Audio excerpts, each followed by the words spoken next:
Mutton बेचने वाली सास बहू निकली चोर। लाजवंती और स्वरूपा नाम की बेहद ही लालची किस्म की सास बहू मटन बेचने का व्यापार करती थी। बहू जल्दी जल्दी हाथ चला, ग्राहकों के आने का समय हो गया है। स्वरूपा हाथों में धारदार औजार लिए मटन के छोटे छोटे टुकड़े कर रही थी। तभी मंगलू मटन की दुकान पर आता है। अरे लाजवंती काकी, जल्दी से 2 किलो मटन तौल देना। जरा अपनी जेब तो टटोल, 2 किलो मटन की कीमत जानता भी है। और दिन तो तुम पाव भर मटन खरीदती थी, आज घर में कोई दावत है क्या? अरे आज मेरी मुनिया का जन्मदिन का अवसर है और उसको मटन बिरयानी खाना बहुत पसंद है। चालाक लाजवंती अपनी बहू को इशारा करके कहती है, बहुरिया, मैं इसको बातों में उलझाती हूँ, उतने में तो हाथ साफ कर दे। पलक झपकते ही स्वरूपा तराजू के नीचे चुंबक लगाकर कम वजन के साथ मटन तौलकर मंगलू को थमा देती है। ये लो मंगलू, तुम्हारा 2 किलो मटन। मंगलू मटन की थैली लेकर चल पड़ता है। तभी लालची सास बहू जोरदार ठहाके मारकर कहती है, अरे बहू, ये तो एकदम मूर्ख चंद निकला। क्या सही चूना लगाया हम दोनों ने मिलकर इसे। इसे तो भनक भी नहीं होगी सासू माँ कि मटन 2 किलो नहीं बल्कि मात्र 1.5 किलो है। आखिर ये हेरा फेरी करके ही तो हम और ज्यादा मुनाफा कमा पाते हैं। मंगलू जैसे ही आधे रास्ते पहुंचता है, उसे मटन का भार कम जान पड़ता है। फिर वो वापस मटन की दुकान पर आकर कहता है, अरे लाजवंती काकी, ये 2 किलो मटन तो लग नहीं रहा है। कहीं आपने भूल चूक से मटन कम तो नहीं तोल दिया? बिल्कुल भी नहीं, हमारा तराजू एकदम पक्का तोलता है, न 1 ग्राम कम न ज्यादा। हे बचवा, मटन की कटाई छटाई में कुछ हिस्सा कूड़े में ढेर में जाता है, और कोई बात नहीं, तेरे खातर 1 कलेजा ज्यादा सही, ले जा। अब खुश है तू?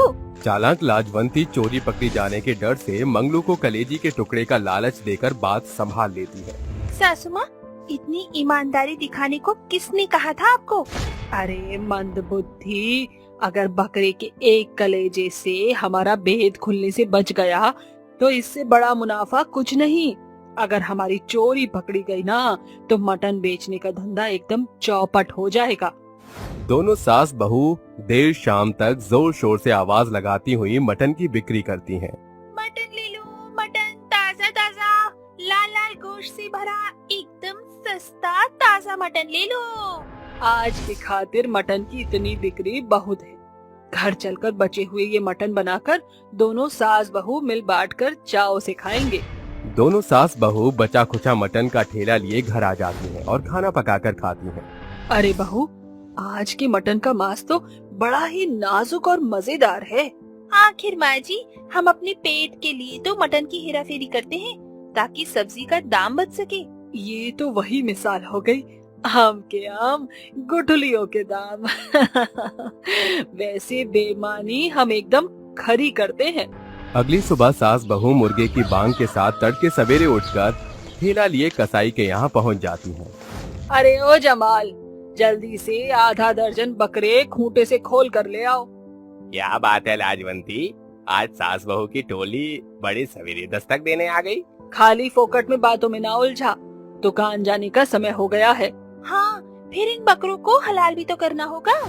दोनों सास बहू बकरों से भरा ठेला लिए अड्डे पर आकर मटन तैयार करने लगती हैं। बहू, वो देख, गाँव की झुमरी झूमती हुई चली आ रही है। सासू माँ, इसी तो आज तगड़ा वाला चूना लगाना बनता है।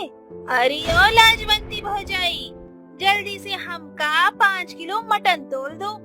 और हाँ, एकदम ताजा लाल और चुनिंदा पीस डालना जो हड्डी से भरे हो, और कलीजा डालना तो मत भूलना, काहे कि वो हमरे सजनवा को मटन मांस सबसे ज्यादा भावत है। सासू माँ, कितना काटूं? 1.5 किलो वजन मार दे, इस बिन पैंदी के लोटे को कुछ नहीं पता चलेगा। अरे आप दोनों सास पतोहू का खुसर खुसर करत हो। दोनों एक पतला दुबला बकरा काट कर उसका मटन तैयार कर देती हैं। सासू माँ, ये कल का बासी मटन बचा हुआ है, सवेरे से मेरे ध्यान पर से ही उतर गया था, अब इसका क्या करें? इस बासी मटन को इस ताजे मटन के बीच में फेंक डाल, वरना रात तक ये मटन एकदम सड़ जाएगा, खामा खा भारी नुकसान होगा। चालाक सास बहू न सिर्फ कम मटन तोलती हैं बल्कि नुकसान से बचने के लिए खराब मटन भी तोलकर झुमरी को थमा देती हैं। देखा बहू, तेरी सास का दिमाग कितना तेज निकला।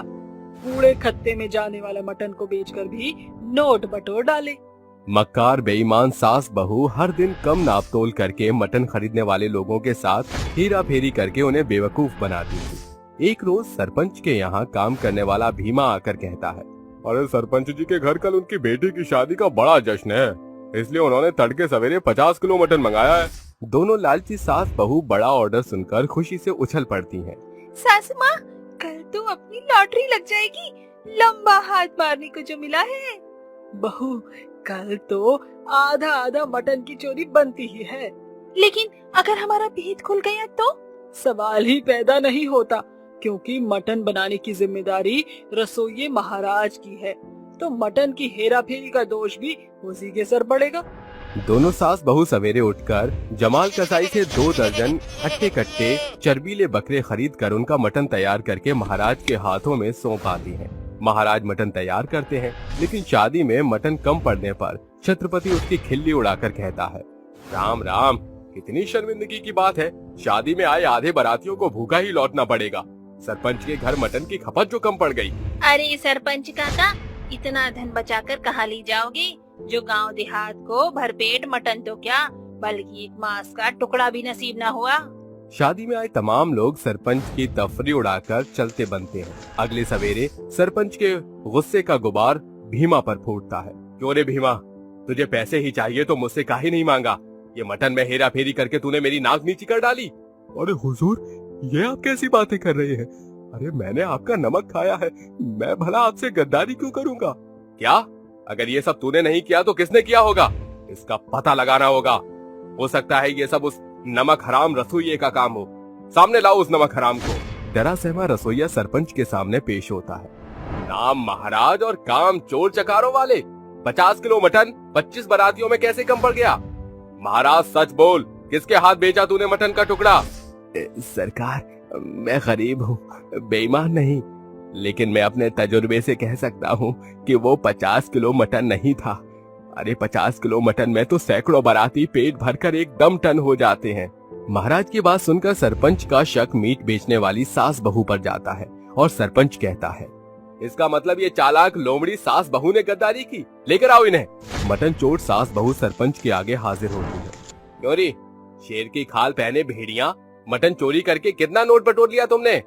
सरपंच जी, आप हमें शक के दायरे में लाकर गलत कर रहे हैं। सरकार, सालों से हम सास बहू मटन बेचने का व्यापार खरी ईमानदारी से कर रही हैं। हम चोरी क्यों करेंगी? अरे बंद करो ये मगरमच्छ के आंसू।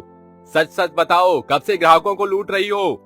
वरना मैं तुम्हारा ये मटन बेचने का धंधा हमेशा की खातिर बंद करके तुम्हें गांव से निष्कासित कर दूंगा। सरपंच की धमकी सुनकर मटन चोर सास बहू अपना सारा सच बताने के लिए तैयार हो जाती है और स्वरूपा कहती है, नहीं सरपंच जी, ठहरिए, हमने ही पूरे पैसे लेकर आपको आधा मटन दिया था, हम लालच में आ गई थी। सरकार, हमको माफ कर दीजिए, आगे से हम ये हेरा फेरी फिर कभी नहीं करेंगे। इस बार तो मैं तुम्हें औरत जात समझकर छोड़ रहा हूँ, लेकिन अब अगर ये लूट मार दोहराई तो धोखाधड़ी में सीधे पुलिस के हवाले करूंगा।